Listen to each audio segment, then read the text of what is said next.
I have you in a very precarious position there.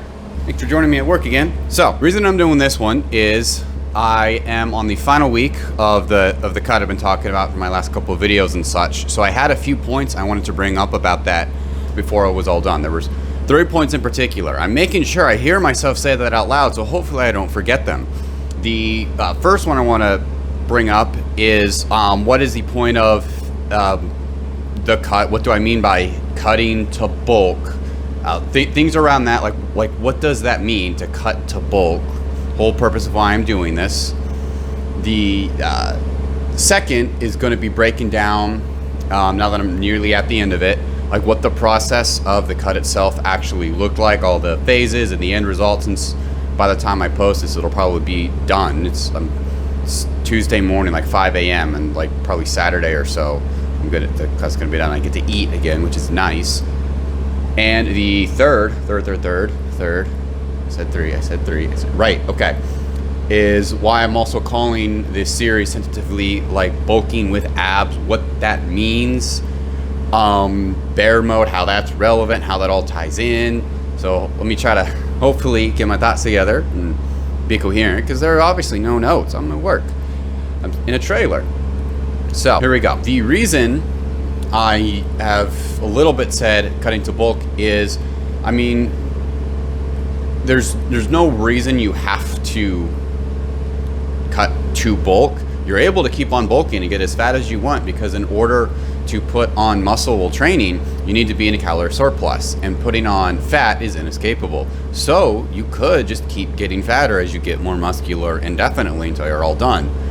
Thing with that is, I mean, the easy one is, first, it doesn't look very good once you put on too much fat, and second, it also means when you do cut down, you have a lot more to go all in one big go, which is tough. Lots of diet fatigue and takes a lot longer. And third, you got health implications for once you have excessive body fat, it can take a toll on your health, which is not the thing I'm into. So that is why people will sometimes cut down to have room for another bulk, because even though I know a lot of people have trouble losing fat, in comparison to putting on muscle, losing fat is quick and easy. So it's a lot easier to very quickly, relatively speaking, cut away some of the fat and then do another slow bulk and put on more meat with some fat, cut away the fat again, keep the vast majority of that meat, and just repeat that cycle. So that is the purpose of the cut, is to make room for another bulk without having excessive amounts of fat. So I think that got the first point down. Hopefully I don't feel like I missed anything. Second is how the actual phases work. So the total period of time I will have been dieting will have been somewhere between 23 and 25 weeks, and will have gone down approximately 30 pounds, starting from 220, ending at or just below 190. The reason I'm not sure of the exact period of time is for the first several weeks, for the first 3 to 5 weeks I'm approximating, I didn't officially track, I didn't have an official start date. I just thought it's about time. I started cut, so I just went for the low-hanging fruit, began eliminating some snacking, reducing liquid calories, etc., and got the first several pounds out of the way. After several weeks, once that stagnated, I started the cut for real. That's where I started tracking everything, and I knew the start dates. So that was the first true phase, was 8 weeks regular cutting. Made a video at the end of that one, and then I did 4 weeks of maintenance, and now what I'm doing now, the second phase of cutting, is a second round of 8 weeks. So that's 12 official weeks of officially dieting, including the 4-week break plus an unknown amount of weeks beforehand. So it comes out to about 23 to 25 weeks approximately, and I should be down at a good 30, if not slightly more than 30 pounds by the end of that.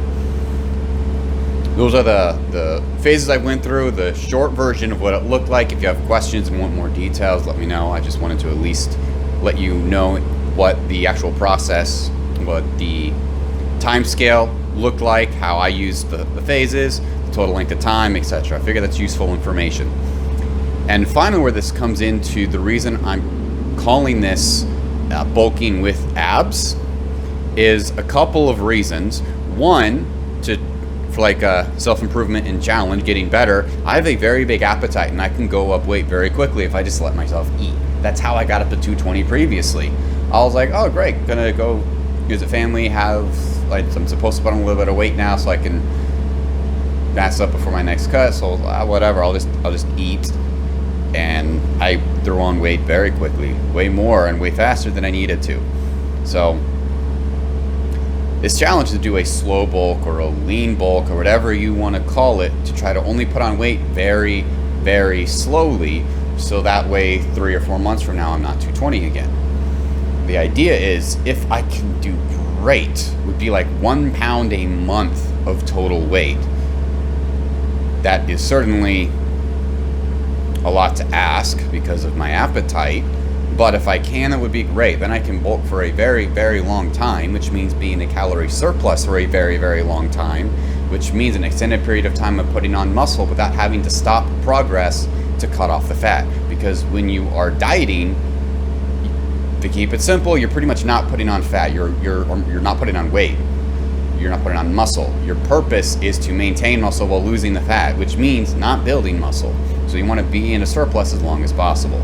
So that's one reason why I'm doing the Bulking with Abs series, is so that way I'm trying to hold myself accountable to not letting my appetite go wild, not letting my weight explode up, because I can eat. The other reason is especially for young guys who want to bulk up but are afraid of losing their abs. I hear this is more of a problem. Younger guys tend to have this issue. Some older guys, they typically don't care as much about trying to keep those abs from when they're skinny kids. But for those that do have that mental block of not being willing to eat and let themselves put on weight because they're scared to lose their abs, I also want this to be an example of, all because you're bulking and going into surplus does not mean you're exploding and suddenly getting fat and obese. So, along with, of course, showing that by actually training the abs and letting the muscles themselves get bigger, they can be visible through a little bit extra body fat as well. So, not only as a challenge to me to not let my appetite go wild, but also to help encourage a group of people that might not normally embrace the bulk so readily, that it's okay to embrace the bulk. Now, if you are someone that is fine not having abs as you put on all your meat and you eat in a surplus, you already have an advantage. That's a mental block that is not in your way. So congratulations in that case, if that's you. So I think, hopefully, I got my 3 points properly, and it was coherent, and I got everything else I want. And